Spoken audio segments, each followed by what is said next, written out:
Yes. Good afternoon, my Edo people. I remain your civil rights noble activist, Comrade Aigbogun Emmanuel. And very lately I discovered that there's a huge, fraud. Coronating with the 1-year anniversary of our Governor Obaseki. That is looming, and that is in play by the so-called political gladiators, that is in charge of governance in the state.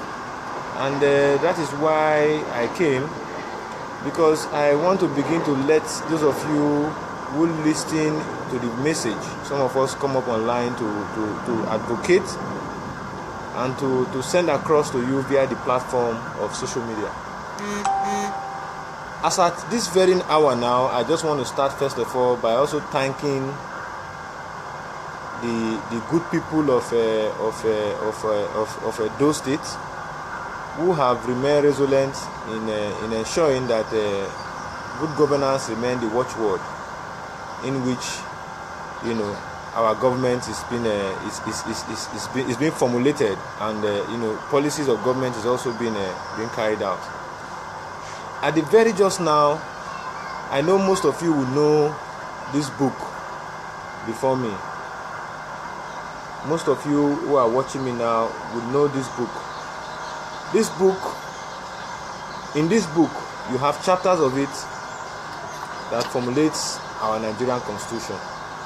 That is the panacea for you and I to exist as not just Edo people, not just Benin people, not just Afemai people, not just Esan, Esako and the rest. It's for us to exist as a Nigerian sovereign state. And in the constitution of this book, I want to take a very close verse, a very close chapter, before I tell you the way forward in which Edo people must, begin to advocate on. I will be very brief to take you to chapter 1, section 11, chapter 1 of the Nigerian Constitution. That states, and I'm going to read it out for you. It states, chapter 2, chapter 2, paragraph 2 of the Nigerian Constitution. It states, and I'm going to read it out to you. It says, sovereignty belongs to the people. Sovereignty belongs to the people of Nigeria, from whom government, through this constitution, derives all its powers and authority. The security and welfare of the people shall be the primary purpose of government, and the participation by the people in their government shall be ensured in accordance with the provision of this constitution. If I want to continue going all again, it will take more of my time, because I want to spend just 10 minutes while I send the direct message. The powers that the people have is in this PVC, is in this voter's card. The power that these politicians have is also in this voter's card. When you vote criminals, hoodlums, cultists into the seat of government, the kind of Nigerian state we have, despite we having democracy that we yearn for, is what we'll be getting all along. Because the ideals of these criminals is to enrich themselves and their estate. In as much as our people continue towing the path in which they sell their votes to these criminals who come around with money, the latter effect of what some of us are lamenting over now will continue. And what do we need to do with this PVC? Those of you who find yourself within the shores of the diaspora, I want you to know that it is those of you who can give us the healing that we need in Nigeria. How do you do it? You are going to pick up your cell phones and begin to tell people from now, stop selling your votes. Because it is now a norm in our society that those persons in the seat of government,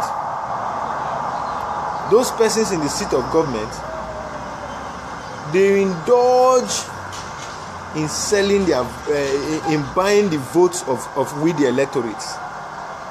Because you will see them when the time is there for election, they will come, they will come to a unit, they will say they have a village head, they have the other head, they have that one, they give you all sort of offices when it's time for election, and they convince you with the little token they give to us. If we must allow Nigeria to change, we must begin to call back our people home to make good use of this PVC. But while this information is going on, I want to let you people know that come January 2018, because of the challenges some of us have to move advocacy forward to the next level, or to move our own civil society organization and organizing the public to the next level, we are going to start advocacy come January 2nd of January 2018.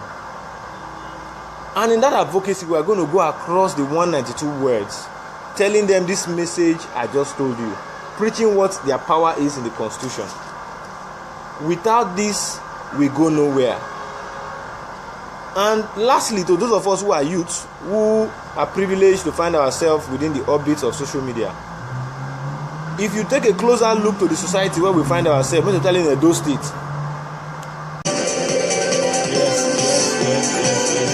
my Edo people, sorry, I had issues with my network. I don't know if you were trying to fight it, but I just had to pull it down because the video came out, so I had to switch over to my internet connection, because I was using my mobile connection when it came down, so I had to switch over to my internet connection. And I want to be quick. Sorry for the break in transmission. Those of you who are just joining, I should take you up speed because I really need to be quick on this. I want to make sure that videos I do, if it's not a video that has a character to show, then we shouldn't spend more time than high as 10 minutes, so everybody can easily access it with their data. Now, this is the Constitution of the Federal Republic of Nigeria. I said it quickly before. This is the Constitution of the Federal Republic of Nigeria, and this here, it's my PVC. And if I said it earlier, the chapter 2, paragraph 2 of the Nigerian Constitution strictly states, and I quote, that power belongs to the people, and the government, derive its power from the powers of the voting process we have in our Constitution. And that goes a long way to let you, and most of us who are watching me out there, that we have to quickly start by doing a whole lot with advocating the need for our electorates not to sell their voters card, not to sell their votes, because on the day of elections, what we see normally is people going out there to buy votes for as low as 500, 2,000, 1,000, 4,000, 6,000, 7,000, as the case may be. So what I want to beg is that those of you who are watching me and who will come across this video, please try as much as possible to ensure that you call someone or talk to someone not to sell his or her votes. We're going to do a whole lot as soon as the advocacy rolls out. Our advocacy organization rolls out. Starting from January next year, we're going to do a lot. We plan to have started it by this time, but we couldn't do more because of some few constraints which we are actually coming over now. And once we kickstart, we're going to be talking to our people on the need for them not to elect this crop of politicians that we see around today in the seat of government. Then lastly, I also want to be quick to say my own position about the Alaghodaro summit. Governor Obaseki is celebrating himself and his political gladiators. Now, the Alaghodaro summit, I want to ask, have you ever seen or seen an industrial park that can work without electricity? Have you ever seen any industrial park in the world that works where you have epileptic electricity? And to further portray my point that in Benin, in the coming next few years to come, we cannot have stable electricity. Still boils down to what the Rural Electrification Agency Director General, Managing Director said in the person of Damilola. I can't really figure out her other name. She said, and I quote, she said, the only setback that they will experience in this electricity, in this Alaghodaro park, will be electricity. And when you say we have leaders who, instead of looking into the basis why the state is still the way it is, they are looking on how to crop investment that will never see the light of day. As I speak to you today, Edo State do not enjoy up to 100 megawatts of power. As I speak to you today, the epileptic power supply we get for 3 hours on and 6 hours off, 3 hours off. Most of the times we do not even get up to that volume. Maybe the light can just come for an hour, they take it off. Sometimes they don't even bring it. At times they just try to bring it.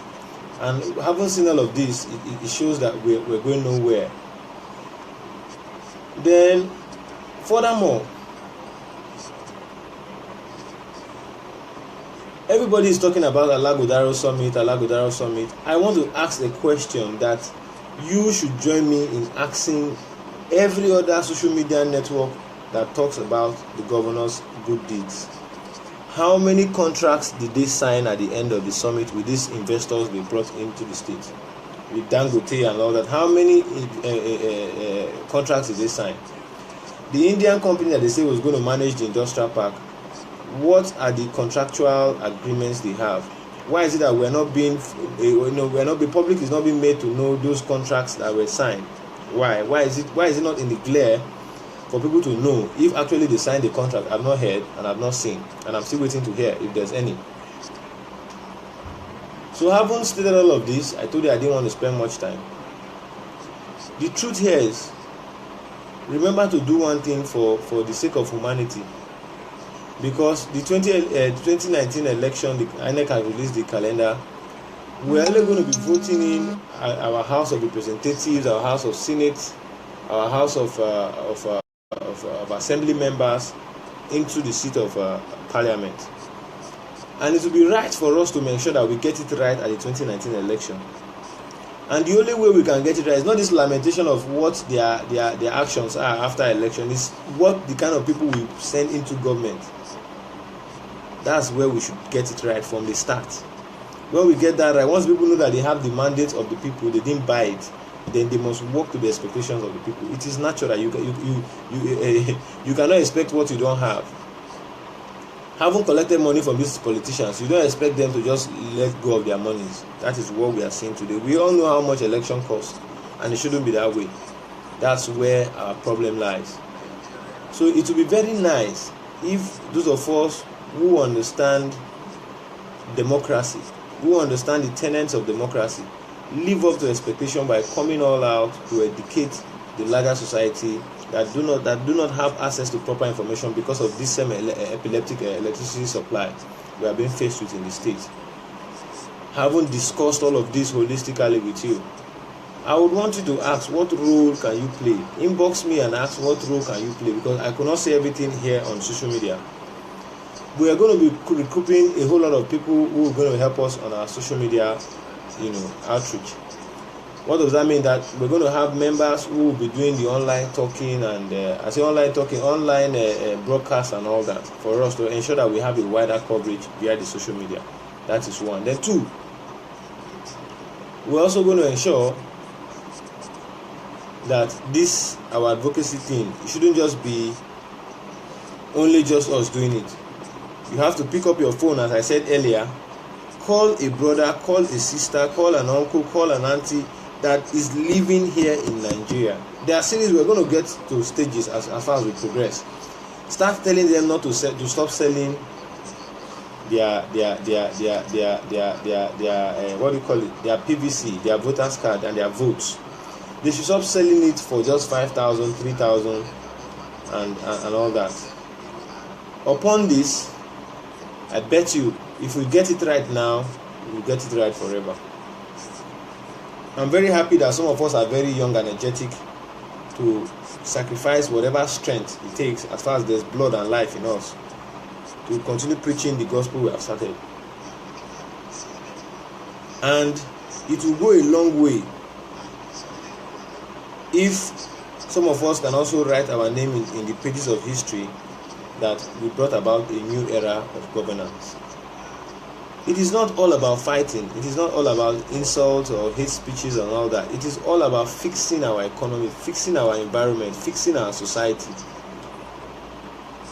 Today, the governor is celebrating 1 year in office, and the red roofs and the schools they built. Now, it is no more the issue of classroom. It is now the issue of technology. And this is how they will just come up, award contracts with blossom songs to their loved ones, and that's the way it goes. And before I end my speech, I prefer to talk to you guys, those of you who are writing me that they want to be a part of us. Talk to me via the inbox, please.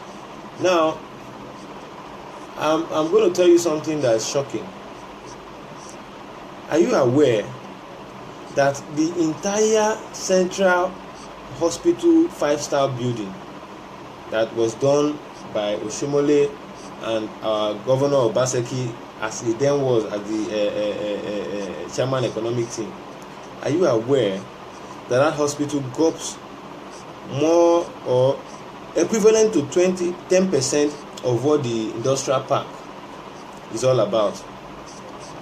Put together Edo assets, Edo Pharmaceutical, Edo Line, BENDEL Brewery, Ewo Flour Mill. I will not want to count Okpela Cement Factory because it has already been sold to BOA. I don't want to go there now.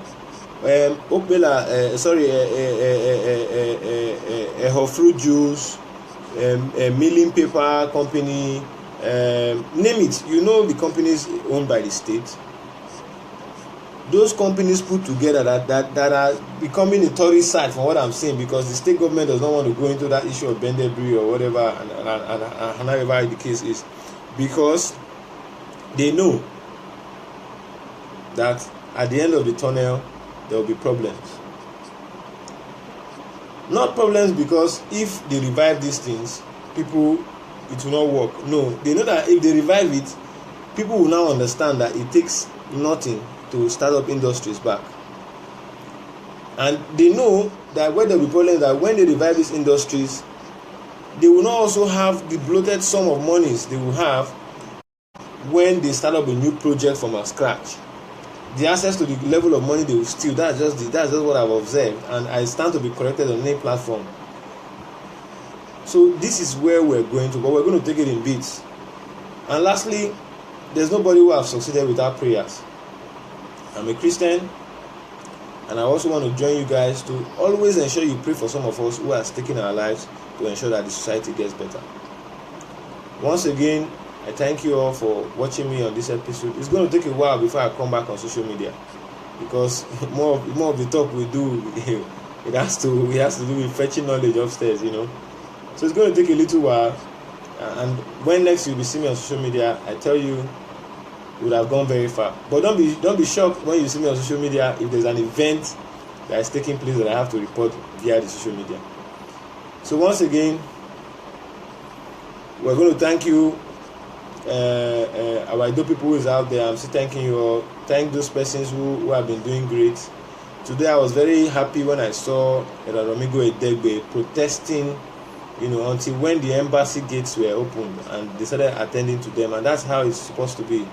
I was highly impressed when I saw Aigbogun doing that today, and I think thus far he has done very well. But let's all put our heads together and see how we move our state forward, because this crop of politicians you have, they ain't going to do any good for us. They are not just going to do any good for us. I swear to God, I tell you from the bottom of my heart, they don't mean well for Edo people. If they mean well for Edo people, they should call a people-oriented town hall meeting where people sit down, per the organization or per the society they involve, and let us sit down as stakeholders and talk. Not this Alaghodaro and Alaghodaro abi summit. I'm not a party to that, and I know it's dead on arrival because there's no electricity that will power it. There's just no electricity that will power it. And the MD said something there also, that the state government is in line, is talking with the power sector people to see how they can give the state government house power light, the secretariat power light, and some few markets power light. Then the rest of us will still remain on epileptic 1 hour, 2 hour, 1 hour, 2 hour. It's laughable. But all the same, God bless us. If there's any question, I want to take it at this junction, so I get other things to catch up with. If there's any question you feel you have, please come up with it briefly as I'm seeing you live, so we can talk about it. So in the absence of that, in the next 2 seconds or 3 seconds, I should be leaving. 3 minutes or 2 minutes, I should be off the video. All right. So thank you, those of you who are watching. Just always try. Then lastly, before I leave, please, those of you who are watching me live, the video I was doing where I explained the issue of the Constitution and our voters card being these two objects here. That last video was just it before it went off. So please, if you love what we are doing and you want this message to go as far as you can, once you drop from here, go there and share the live video. Go there and share that last live video I did. Once again, thank you very much. All those who are there, I don't want to call your names out now, but I just want to say thank you. God bless you. Continue to remain great. Continue to do good things for us. But please, if you're just joining, I see like 4 or 5 persons just joined us. If you're just joining us now, I just want you to go back, listen to the live video I did before this one, and come up back again. Share those videos, share them, share that particular live video I did outside. Share that video, let it go as far as it can go, so that people will understand that we need to start protecting our electorates and informing them. That is where we get it right from a start. So please go back and do that. Once again, I thank you. God bless you. I remain yours, noble civil rights activist and a steadfast one at that. God bless.